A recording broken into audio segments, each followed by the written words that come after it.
সহযোগিতাকে পাথেয় করে আমরা আজও এগিয়ে চলেছি। তারা হলেন যারা ছবি তুলছেন এবং যারা সেলফি তুলছেন তাদের কাছে একান্ত অনুরোধ। কোনো কষ্ট হচ্ছে আপনারা শুনছেন না বলে 2026 সালে জয়পুর সবুজ সংঘের নিবেদন গুজরাটের সোমনাথ মন্দির বসন্ত পঞ্চমীর পুণ্যতিথিতে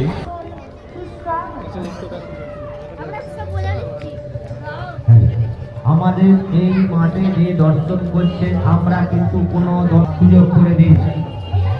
দর্শকদের অনুরোধ আপনারা সেলফি তুলুন, ছবি তুলুন, কিন্তু প্যান্ডেল থেকে ডিস্টেন্স রাখুন।